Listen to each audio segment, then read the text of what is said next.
हिंदू धर्म में अनंत चतुर्दशी का बड़ा महत्व है। इसे अनंत चौदस के नाम से भी जाना जाता है।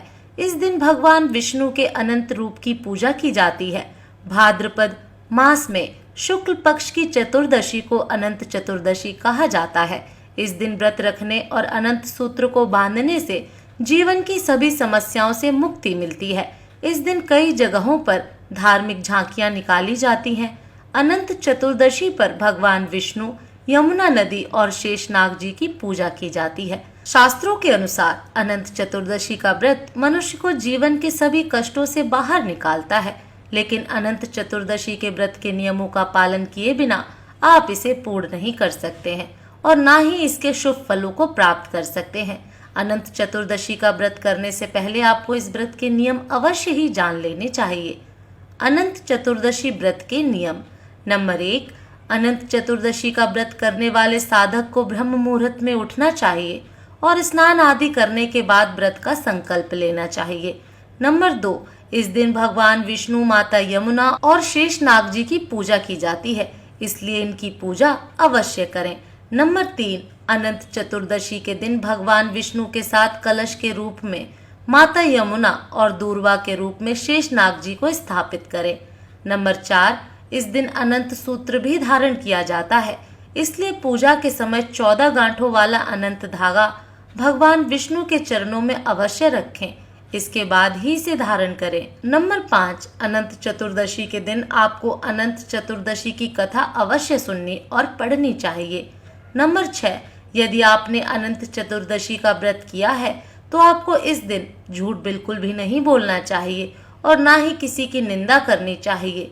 नंबर 7, अगर आपने अनंत चतुर्दशी के दिन व्रत किया है तो आपको अनंत धागे को साल भर अवश्य बांधना चाहिए।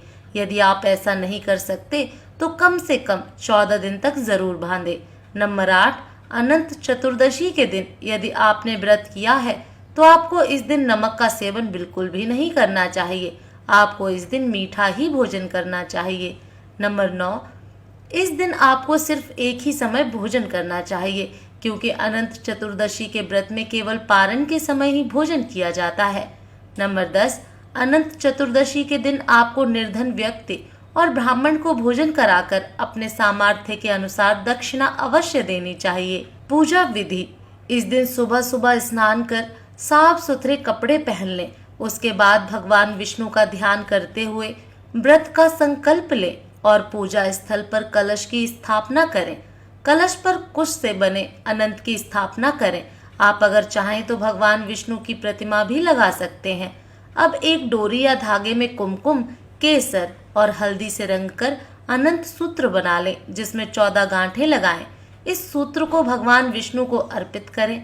अब भगवान विष्णु और अनंत सूत्र की षोडशोपचार विधि से पूजा शुरू करें। पूजन के बाद इस अनंत सूत्र को अपनी बाजू पर बांध लें।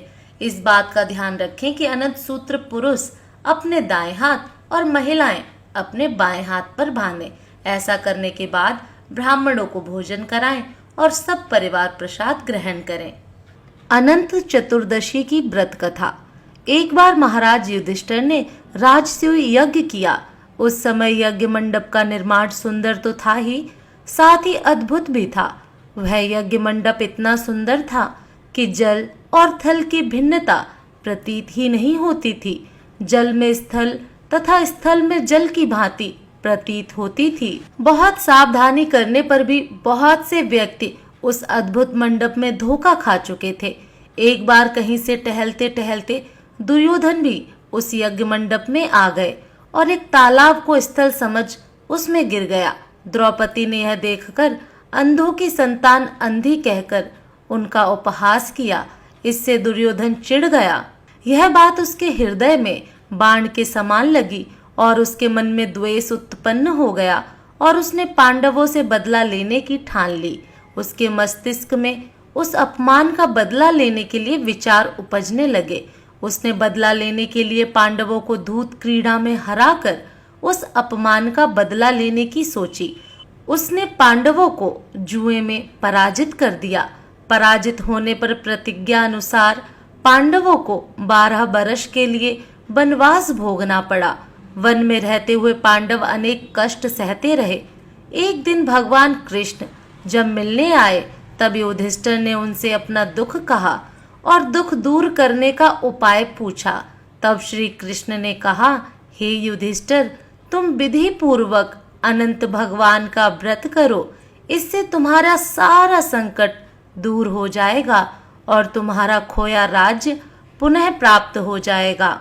इस संदर्भ में श्री कृष्ण भगवान ने उन्हें एक कथा सुनाई कि प्राचीन काल में सुमत नाम का एक नेक तपस्वी ब्राह्मण था। उसकी पत्नी का नाम दीक्षा था। उसकी एक परम सुंदरी, धर्मपरायण तथा ज्योतिर्मयी कन्या थी जिसका नाम सुशीला था। सुशीला जब बड़ी हुई तो उसकी माता दीक्षा की मृत्यु हो गई। पत्नी के मरने के बाद सुमंत ने कर्कशा नामक स्त्री से दूसरा विवाह कर लिया। सुशीला का विवाह ब्राह्मण सुमंत ने कौंडिन्य ऋषि के साथ कर दिया। विदाई में कुछ देने की बात पर कर्कशा ने दामाद को कुछ ईंटें और पत्थरों के टुकड़े बांधकर दे दिए। कौंडिन्य ऋषि दुखी हो अपनी पत्नी को लेकर अपने आश्रम की ओर चल दिए, परंतु रास्ते में ही रात हो गई। वे नदी तट पर संध्या करने लगे। सुशीला ने देखा वहां पर बहुत सी स्त्रियां सुंदर वस्त्र धारण कर किसी देवता की पूजा कर रही थीं।